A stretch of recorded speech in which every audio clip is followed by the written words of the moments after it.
नमस्कार दोस्तों, स्वागत है आपका आपके फेवरेट चैनल बोधी ट्री में। दोस्तों आज मैं आप लोगों के लिए standard 9 first second language English का क्वेश्चन पेपर लेके आया हूं।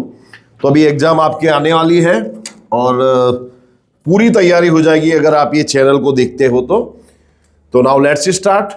ये पहला कंप्रीहेंशन है क्वेश्चन नंबर 1 में, इसमें आपको पढ़ के आंसर देना है। तो a German lady came to stay with Mohan's family to learn music from his father. तो एक जर्मन महिला मोहन के परिवार में आई उसके पिता से म्यूजिक सीखने के लिए। It was then that the guitar entered in his life. और तब जो गिटार था वो मोहन के जीवन में आया। ही begin his experiments with that beautiful instrument. Experiment का मतलब होता है प्रयोग और इंस्ट्रूमेंट का मतलब होता है साधन। मैं आपको शब्दार्थ भी दिखाते चलूंगा जिससे चीजें आसान हो जाएगी। तो उसने उसके साथ प्रयोग करना शुरू किया उस साधन के साथ। No other instrument now in my life, I want to play the guitar only. अब मोहन ने कहा कि मेरे जीवन में अब कोई दूसरा इंस्ट्रूमेंट नहीं है, मैं सिर्फ गिटार बजाना चाहता हूं। गिटार टूक ऑल हिज टाइम। और मोहन ने उसके बाद अपना पूरा जो समय था गिटार में बिताया। तो पहला क्वेश्चन है, why did a German lady came to Mohan's house. तो ये आपको लिख देना है, a German lady came to stay with Mohan's life to learn music from his father. पूरा वैसे का वैसा लिख दीजिए। व्हाट डिड मोहन से टू हिमसेल्फ। तो देखो ये भी आपको वैसा ही लिख देना। No other instrument now in my life, I want to play the guitar only. Mohan said to himself. Said Mohan to himself. बराबर। तो देखिए दोस्तों, कंप्रीहेंशन जब भी हम कर रहे हो तो सबसे पहले ये क्वेश्चन पढ़ लीजिए। तो क्वेश्चन पढ़ने से आपको मालूम पड़ता है कि हमको रुकना कहाँ है, तो चीजें बहुत ही आसान हो जाती है हमारे लिए। बराबर। अब नेक्स्ट,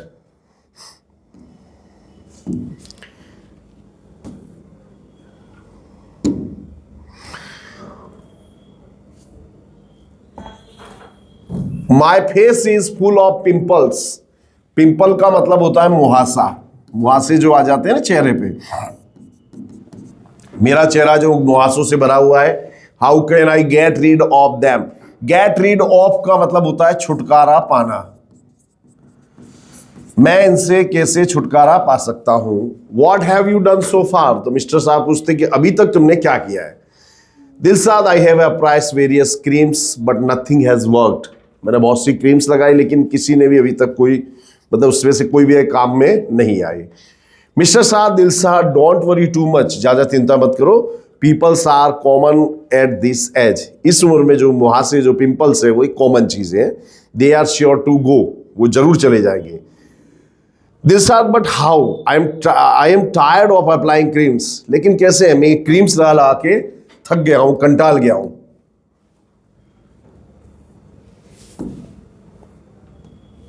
मिस्टर सार said, don't get carried away by the ads. तो जो एडवर्टाइजमेंट आती है उससे विचलित मत हो, उसको मतलब अंधी तरह से फॉलो मत करो। Better consult a skin specialist. तुमको ऐसे में जो स्किन स्पेशलिस्ट है उसको कांटेक्ट करना चाहिए। तो व्हाट इज क्वेश्चन है, व्हाट इज दिलशाद प्रॉब्लम। तो दिलशाद प्रॉब्लम इज पिंपल्स, अथवा is his face is full of pimples. इस तरह भी लिख सकते हैं आप, उसका जो चेहरा है मुहासों से भरा हुआ है। Why should a teenager not worry about pimples. तो एक जो टीनेजर है उसको पिंपल्स के बारे में चिंता क्यों नहीं करनी चाहिए। क्यों नहीं करनी चाहिए, क्योंकि इस उम्र में ये कॉमन है। तो a teenager should not worry about pimples because pimples are common at this age। क्योंकि इस उम्र में जो पिंपल है वो कॉमन होते हैं। ओके, जहां पे आपको जरूरी लगे वहां वीडियो को क्लोज करिए और इसको अगर नोटबुक लेके बैठिए, लिखते जाइए तो चीजें बहुत आसान हो जाएगी। देखिए, आफ्टर सम डेज अबू मियाँ बॉट एनदर गॉट, कुछ समय बाद अबू मियाँ दूसरी बकरी खरीद के लाए। This new one was pretty, ये जो नई बकरी थी खूबसूरत थी। वाइट एज स्नो, एकदम बर्फ जैसी सफेद, स्नो यानी बर्फ। Had two little horns and a pair of lovely bright red eyes, दो छोटे छोटे सींग थे, दो चमकीली लाल आंखें थी। आई विल कॉल यू चांदनी, मैं तुम्हें चांदनी कहूंगा। कैरेसिंग हर सॉफ्ट फर ही सेड, उसका जो फर था, फर यानी जो रोंगटे होते हैं जो बकरी वगैरह पे, उसको हम बोलते हैं फर, उसको सहलाते हुए अबू मियाँ ने कहा। वाई डिड अबू मियाँ कॉल द न्यू गॉड चांदनी, तो अबू मियाँ नई बकरी को चांदनी क्यों कह रहे थे? क्योंकि वो बर्फ जैसी सफेद थी। तो Abu Khan called the new God Chandni because it was white as snow, क्योंकि वो बर्फ जैसी सफेद थी। How was the new goat? तो देखो, न्यू वन के मतलब the new goat was pretty white as snow, had two little horns and a pair of lovely bright red eyes. यहां तक लिख देंगे। द न्यू वन के मतलब द न्यू गॉट, इस तरह से लिख दोगे तो आपका आंसर पूरा हो जाएगा। Okay,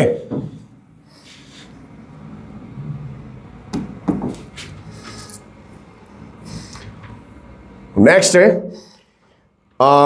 I decided that one day I would get off the train at Deoli and spend the day there. मैंने निश्चय किया कि एक दिन मैं ट्रेन से उतरूंगा। गेट ऑफ का मतलब उतरना और गेट ऑन यानी चढ़ना। मैं ट्रेन से उतरूंगा और पूरा दिन जो है मैं वो देवली में बिताऊंगा। I was 18 visiting my grandmother and the night train stopped at Deoli. मैं 18 वर्ष का था, दादी के साथ रह रहा था, ट्रेन देवली में रुकी। A girl came down the platform selling baskets, एक जो लड़की थी वो टोकरी बेचती हुई प्लेटफॉर्म पर आई। It was a cold morning and the girl had a shawl across the her shoulder. एक ठंडी सुबह थी, लड़की ने अपने कंधों पे सॉल लपेटा हुआ था। हर फीट वेयर बेयर यानी नंगे पैर थी वो लड़की। And her clothes were old, उसके पैर नंगे थे और उसके कपड़े पुराने थे। She was a young girl walking gracefully towards me, वो एक जवान लड़की थी जो मनमोहक अंदाज से मेरी ओर चलती हुई आ रही थी। How old was the writer? तो the writer was 18 years old, जो राइटर था 18 वर्ष का था। The old girl was selling basket, छोटी लड़की क्या बेच रही थी? तो बेच रही थी टोकरी, बराबर। अब brave boy bend down and touch the new ball, suddenly flapped its wings and flu up. जो एक बहादुर लड़का था वो झुका, बेंड यानी झुकना होता है,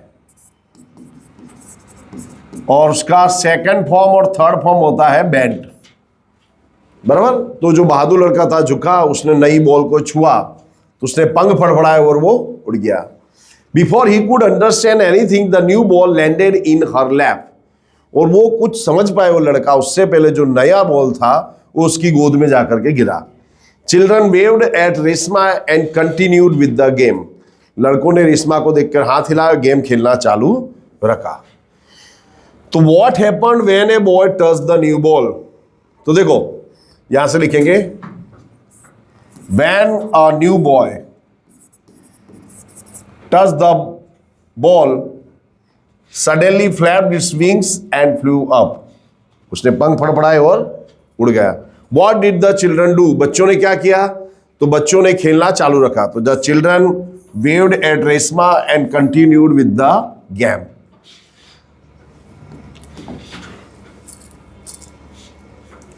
नेक्स्ट है, suddenly he saw a female cheetah crawling silently closer to the grazing animals. उसने एक मादा चीता को, क्रॉल का मतलब होता है रेंगना, जो चरते हुए प्राणी जो थे, ग्रेज का मतलब होता है चरना, जो चरते हुए प्राणी थे उनकी ओर रेंगते हुए देखा। Then she leapt and caught a deer, और उसने छलांग लगाई। लीप का मतलब होता है छलांग लगाना। तो जो मादा चीता थी उसने छलांग लगाई और एक हिरन को पकड़ लिया। After some time her 2 young cubs came out of the bush, कुछ समय बाद उसके 2 बच्चे झाड़ी में से बाहर आए। They all enjoyed their meal, उन्होंने अपने भोजन का आनंद लिया। तो हाउ डिड चीता क्रैच अ डियर, तो द चीता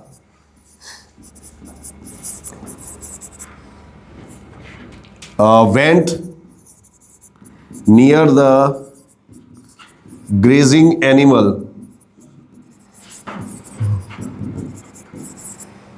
then she leapt and caught a deer. तो जो चीता जो थी, मादा चीता, वो रेंगते हुए वो चरते हुए प्राणी के पास गई, उन पर कूदी और उनको पकड़ लिया। Where were the young two cub, 2 young जो छोटे बच्चे थे, कब का मतलब होता है बच्चे, वो कहाँ थे, तो वो थे झाड़ियों में। तो the 2 young कब्स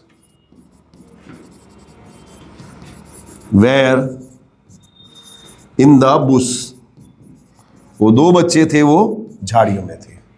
okay,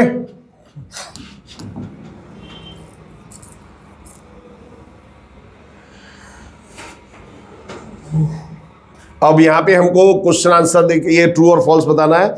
Sonia had a cavity on her molar, Sonia की मोलार जो दांतों में कैविटी थी, ये स्टेटमेंट है हमारा true. The Rani ki Vav was build to solve the problem of water scarcity, right, ये भी ट्रू है। जो रानी की जो वाव थी, ये रानी ने जो गांव के लोगों की जो पानी की समस्या थी उसको सॉल्व करने के लिए बनाया था। के Suraj is called bundle in the mission, ये फॉल्स है। The valley of flowers is situated in Kashmir, ये कश्मीर में नहीं है, ये स्टेटमेंट भी हमारा फॉल्स है। सेक्शन बी अब हम चालू करें दोस्तों। इसमें सबसे पहले पोएट्री आई है, पोएट्री को पढ़ के आपको आंसर देना है। अ country life is sweet, country life का मतलब होता है देहाती जीवन, गांव का जीवन। तो जो गांव का जीवन है बहुत ही अच्छा होता है। In moderate cold and heat, वहां पे ठंडी और गर्मी दोनों मॉडरेट होती है। To walk in the air how pleasant and fair in every field of wheat, जो गेहूं के खेत होते हैं उनमें चलना कितना अच्छा लगता है, साफ हवा में चलना। The fairest of flowers adoring the Bowers, adore का मतलब होता है डेकोरेट, जो फूल हैं वो डालियों को सजाते हैं। एंड एवरी मीडोस ब्रो, और मीडो मतलब होता है चारागाह, जहां प्राणियों को चराया जाता है, उसे बोलते हैं मीडो, चारागाह।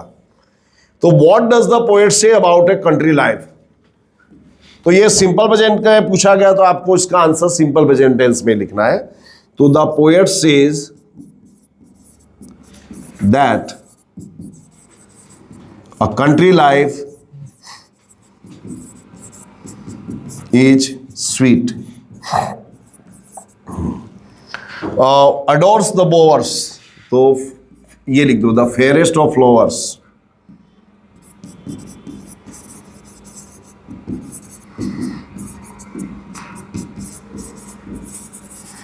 बराबर। अब find out a rhyming pair of rhyming words from the stanza, rhyming words यानी जिनका प्रोनाउंसिएशन सेम हो। तो राइमिंग वर्ड्स से है स्वीट एंड हीट, ये हमारे राइमिंग वर्ड्स है। राइमिंग वर्ड्स है जिनका जो अंतिम उच्चारण जो है, जो प्रोनाउंसिएशन है वो एक जैसा दिखाई दे, उनको हम बोलते हैं राइमिंग वर्ड्स। नेक्स्ट है read the paragraph and answer the questions. For 10 years he lived with the wolves, wolf का मतलब होता है भेड़िया और उसका प्लूरल बहुवचन होता है वुल्व्स। तो 10 वर्ष तक वो बच्चा भेड़ियों के बीच में रहा। Father wolf taught him how to hunt, तो जो पिता जो था उसने बताया कि किस तरह उसको शिकार करना है। When he felt hot or dirty, he swam in the forest pools, और जब भी उसको गर्मी या लगती या गंदापन महसूस होता तो तालाब में, पूल में नहाने चला जाता है। समटाइम्स ही वांटेड हनी, कई बार उसे शहद चाहिए था। Then he climbed up trees as well as monkey, तो वो पेड़ों पे चढ़ जाता है एकदम बंदरों की तरह। देखो ये जो वर्ड है इसका प्रोनाउंसिएशन होता है क्लाइम, इसमें जो बी है ये होता है silent. Okay, he learned this from his friend Baloo, उसने ये सीखा था बल्लू से, द बेयर। तो दोस्तों यहां किसकी बात हो रही है आप लिखना, बराबर। मैं तो बताने वाला हूं, अगर आपको मालूम पड़ रहा है कि यहां पे हम किसकी बात कर रहे हैं तो कमेंट सेक्शन में लिखना। तो Baloo the bear, Bagheera the panther gave Mowgli his first reason in climbing. तो दोस्तों यहां बात हो रही थी मोगली। जंगल बुक आपने देखी होगी, पिक्चर बनी है, बहुत सी सीरियल बनी है, इसके लेखक थे रुडयार्ड किपलिंग।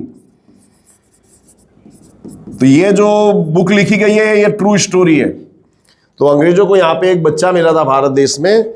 ये बच्चा लगभग अप्रोक्सीमेट 14 बरस के लगभग का था और एकदम ये भेड़ियों जैसा ही बिहेव करता था, क्योंकि जंगल में छूट गया था। इसे मनुष्य जैसे इसके अंदर कोई लक्षण नहीं थे। तो उसके ऊपर से पूरी स्टोरी लिखी गई थी, जंगल बुक। इस पे कई सीरियल बनी, बहुत सारी पिक्चर भी बनी है। तो जो मोगली था उसकी मदद कौन करता था? बल्लू जो भालू था, बगीरा जो पैंथर था, तेंदुआ था। दिस मैन कब was a good and quick प्यूपिल।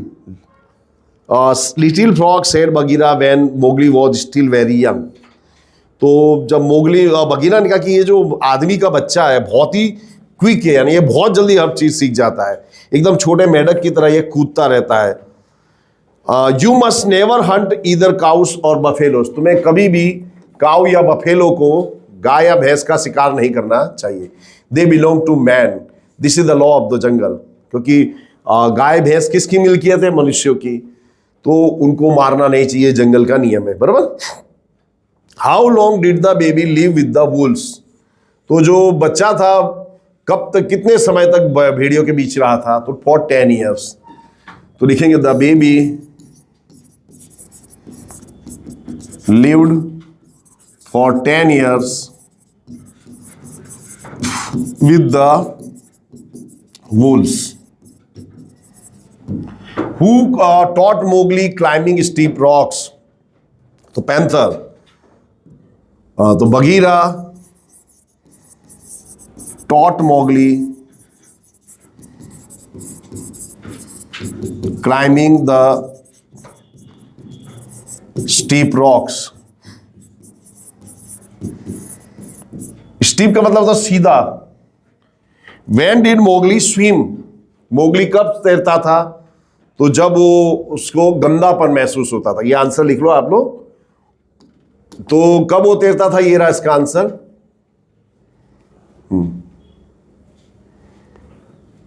When he felt hot or dirty, जब उसे गर्मी लगती हो, गंदा महसूस होता। तो मोगली स्वयं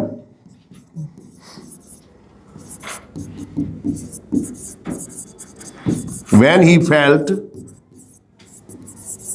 hot or dirty, जब उसे गर्मी लगती या गंदापन महसूस होता तो तैरता।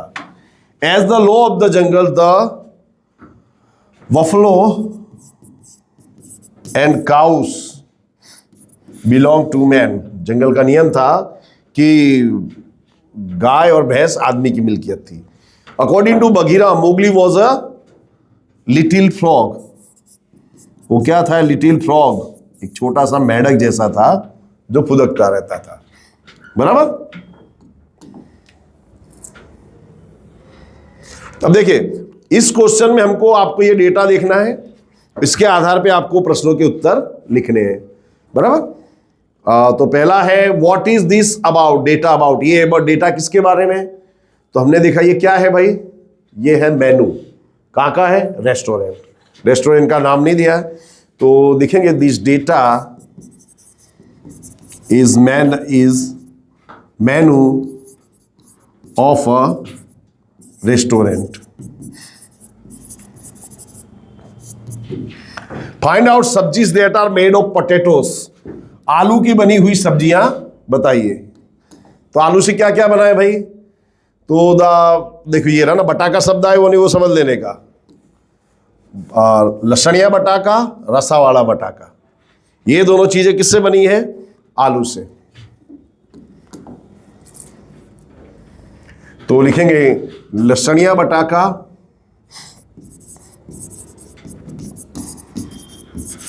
एंड रसा वाला बटाका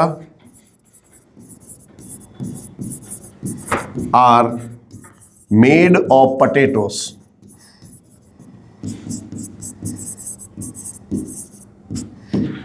Which is the costliest dish in the menu? Costliest, सबसे महंगी। कॉस्टली का मतलब होता है महंगा, तो सबसे महंगी डिश कौन सी है? तो देखो सबसे भी बड़ी प्राइस भाई कितनी है? 120 रुपये, बराबर। लहसुन घी फ्राई और पालक नु साग, और कोई दिख रहा है इससे बड़ा? Know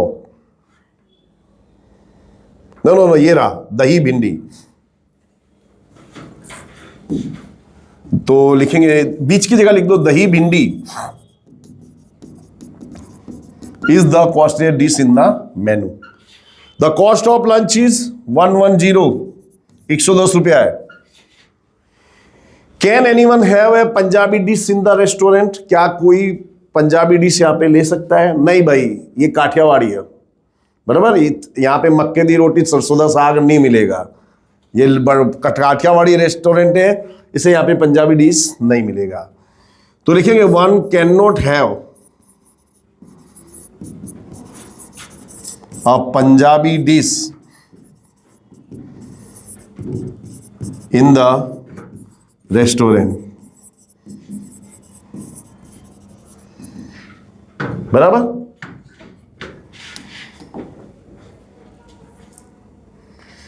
for the blind students, ये अंधे विद्यार्थियों के लिए है, तो ये आपको नहीं करना है।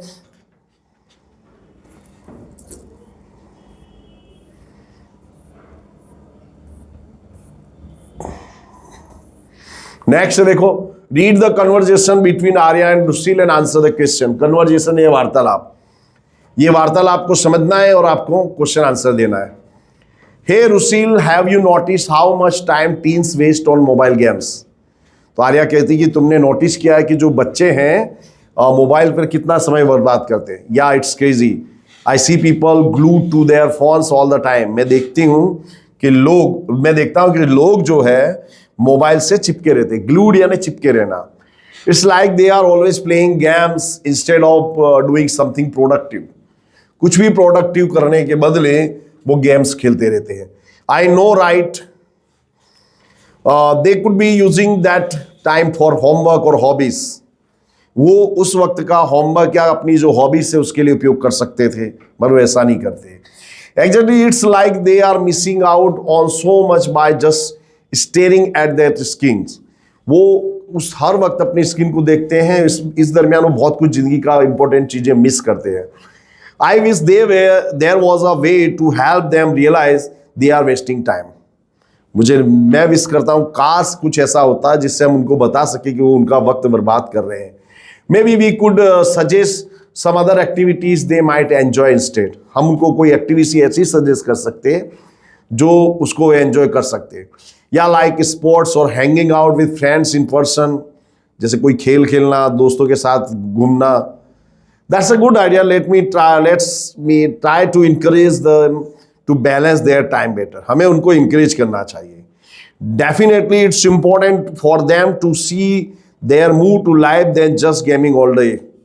तो उनको अपनी जो जिंदगी उनको किस दिशा में जा रही है उसको देखना चाहिए, दिन भर गेम खेलने के बदले। तो दोस्तों, अभी जो मोबाइल है ये समस्या बन गया। ये जो ऐसा गैजेट है बहुत इंपॉर्टेंट है, लेकिन हमने उसको हमारे जीवन की समस्या बता दिया है।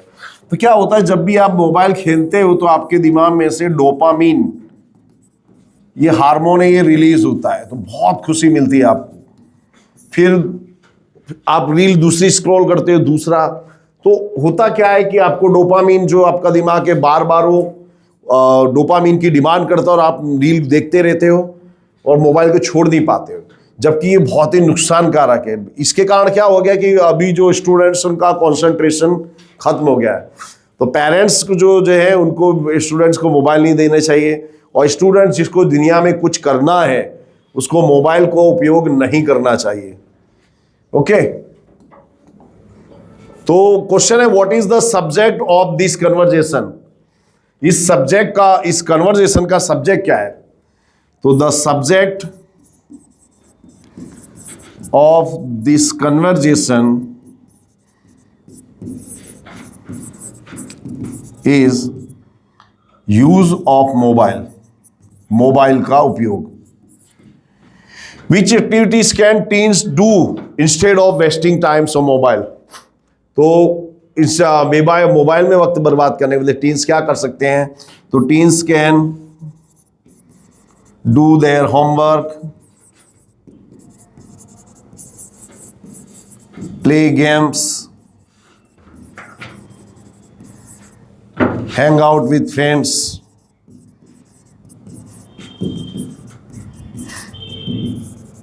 instead of wasting time.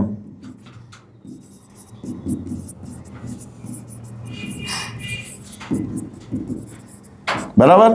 तो स्टूडेंट अपना टाइम वेस्ट करने के बदले वो होमवर्क कर सकते हैं, गेम्स खेल सकते हैं, not mobile games, sports I mean to say. Do you agree that there is more to life than just gaming all day? Yes, I agree with.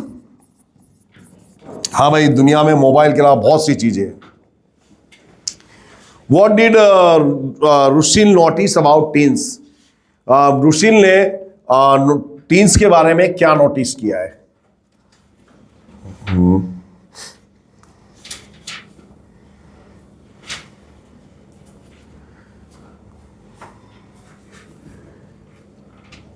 तो देखो, रुशिल ने नोटिस किया people glued to their mobile phones all the time.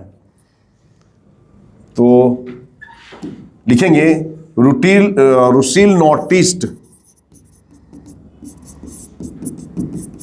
that people are glued to their mobile phones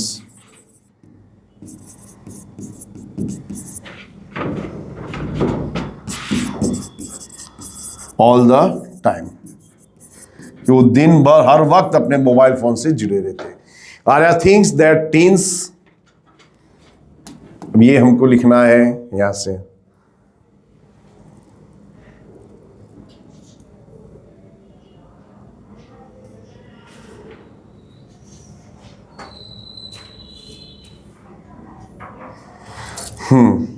are things that teens are missing important things, कि जो teens लोग हैं वो important things को मिस कर रहे हैं। Okay,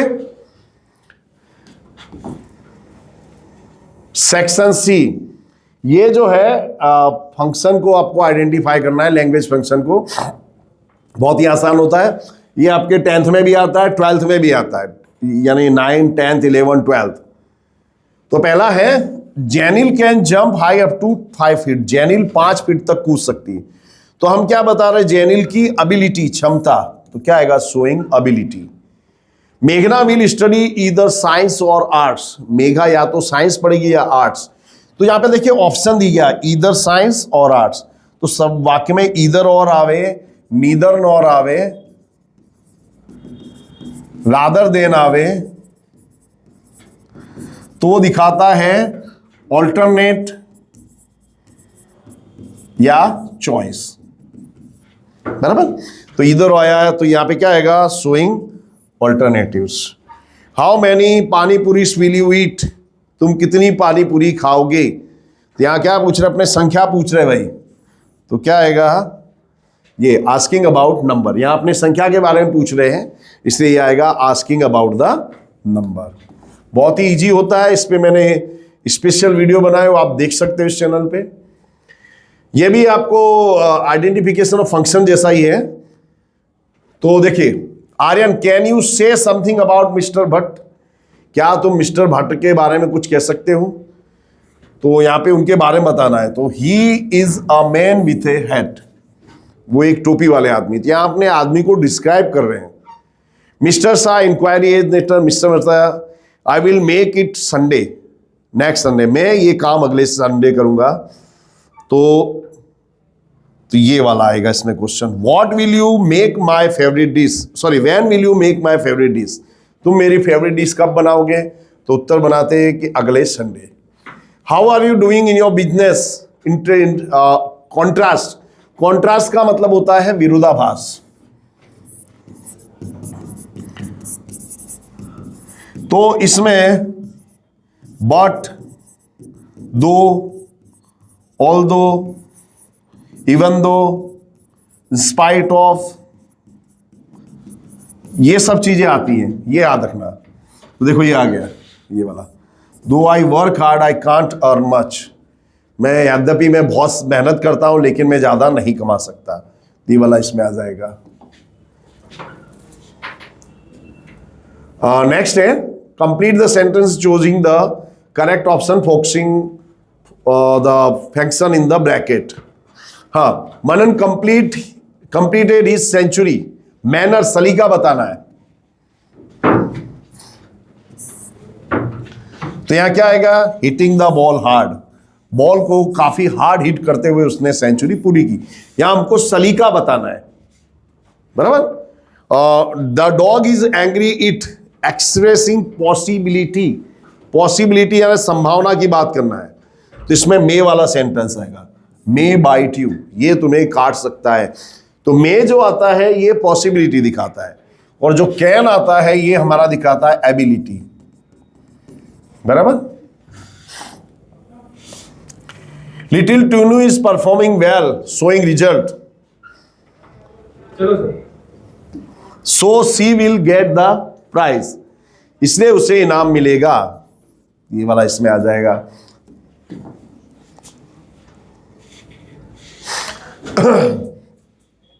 complete the paragraph filling the blanks with the appropriate words from the brackets. तो इसमें आपको सबसे पहले इन शब्दों का अर्थ मालूम होना चाहिए। अप्रिशिएट मतलब एडमायर या प्रेज यानी कि प्रशंसा करना, शब्दों के अर्थ याद रखने चाहिए। प्रीटी यानी सुंदर, डिटर्मिनेशन मतलब होता है संकल्प, बराबर। तो my cousin Renu is pretty and intelligent, she is a girl of determination, वह एक दृढ़ संकल्प वाली लड़की है। So she always gets appreciation from all, इसलिए सबसे उसको प्रशंसा मिलती है, बराबर। तो ये चीज आपको कब आएगी, जब इन शब्दों के अर्थ आपको याद हो, तो उसके लिए आपको वोकैबुलरी जो है वो आपको तैयार करनी चाहिए। Find and right the hard word having nearest meaning, तो इन शब्दों का समानार्थी होना प्रेशियस, प्रेशियस का मतलब होता है कीमती, तो क्या आएगा वैल्यूएबल। कांस्टेंट का मतलब होता है अचल। एग्जॉस्टेड यानी थका हुआ, तो इसका आएगा ये टायर्ड। एंथुजियास्टिक का मतलब होता है उत्साही, बराबर। ब्लर मतलब धुंधला सा,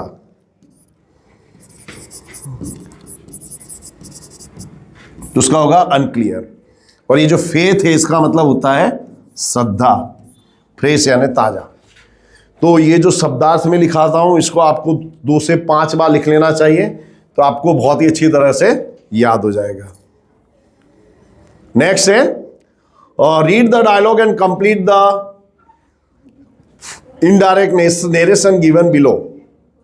ये डायरेक्ट इनडायरेक्ट स्पीच है, तो इसको आपको इनडायरेक्ट में चेंज करना है स्पीच को।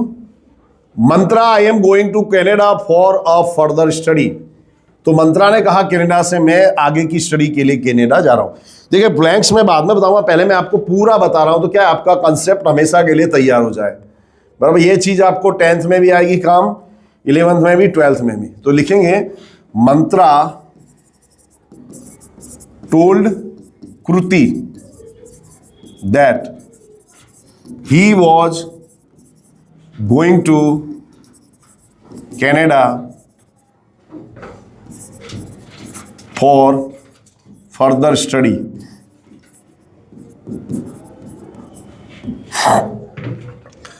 Happy journey and best wishes. तो कृति, यहां देखो जब कोई किसी को विश करता है तो Kriti wished happy journey and best wishes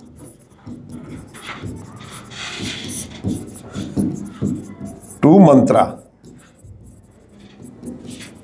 बराबर। मंत्रा ने उसको बोला धन्यवाद, तो मंत्रा थैंक्ड कृति, उसे उसने धन्यवाद दिया। And added and asked have you planned for abroad. अब देखिए क्वेश्चन वाला वाक्य, एक प्रश्न पूछा गया, लेकिन यहां पे जब कोई प्रश्नवाचक शब्द ना आया हो, WH ना आया हो, तो इफ लगाते हैं। If she had planned for abroad, तो कृति रिप्लाई करती नो आई हैवंट येट, नहीं मैंने अभी तक प्लान नहीं किया है। तो कृति रिप्लाइड नेगेटिवली। ये नेगेटिवली मैंने क्यों लिखा? क्योंकि कृति जो अपना प्रश्न का उत्तर नो से शुरू कर रही है। तो कोई व्यक्ति नो से उत्तर दे तो लिखते हैं रिप्लाइड नेगेटिवली, यस से उत्तर दे तो लिखते हैं रिप्लाइड अफर्मेटिवली अथवा replied positively. That she had not planned, ये इसमें आपको ऐड करना पड़ेगा। येट का हो जाएगा टिल देन, तब तक। अब देखो यहां से लिख सकते हो, देखो अब यहां पे क्या था, दैट ही वॉज, यहां जाएगा वॉज गोइंग टू कहना for further Kriti wished him. Him क्यों आया? क्योंकि मंत्रा से बोल रही है, बराबर। ही थैंक्ड, उसने उसे धन्यवाद दिया ना, ये रहा देखिए थैंक्ड। मैंने आपको पूरा डिटेल में बताया, तो इससे ये सब चीजें तो आपके लिए बहुत ही आसान हो जाएगी। और फिर अगला प्रश्न था, उसमें प्रश्नवाचक शब्द नहीं था, इसलिए क्या आएगा? If. Okay.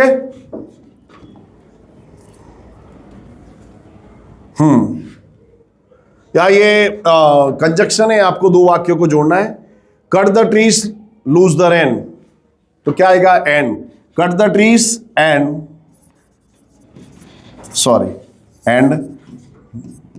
lose the rain. Lichi must attend the seminar.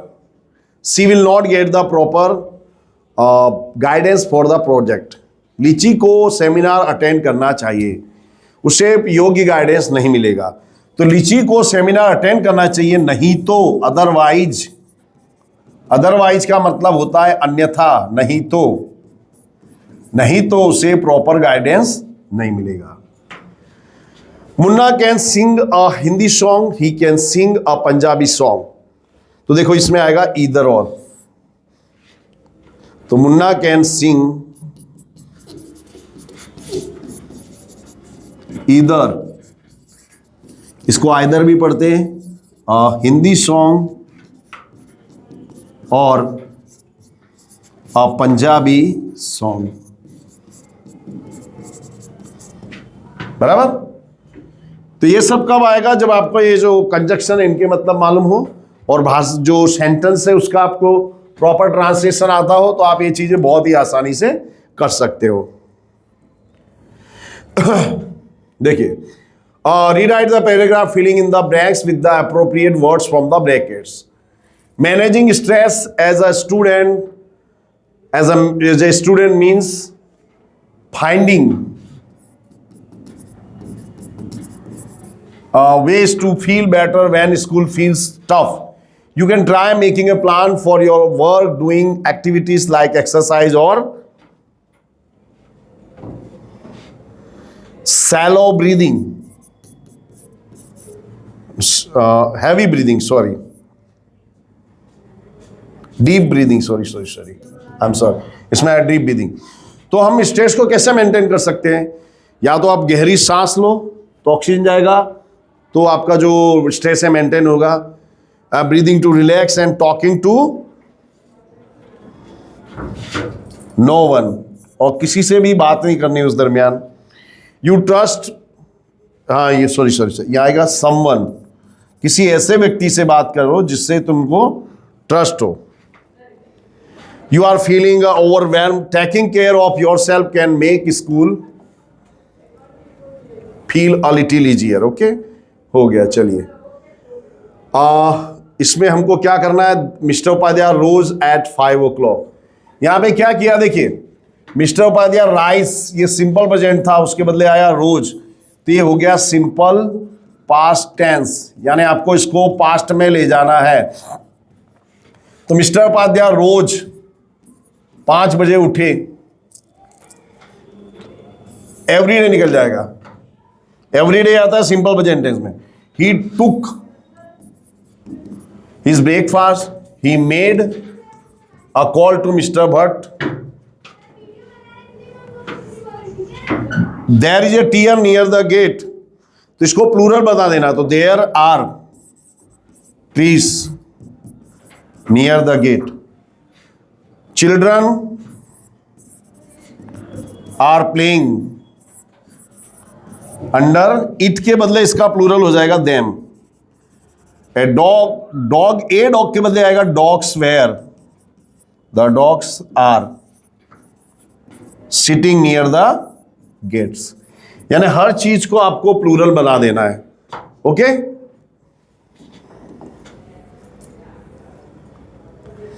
हाँ, select the correct question to get underline words और फ्रेज एट देयर आंसर।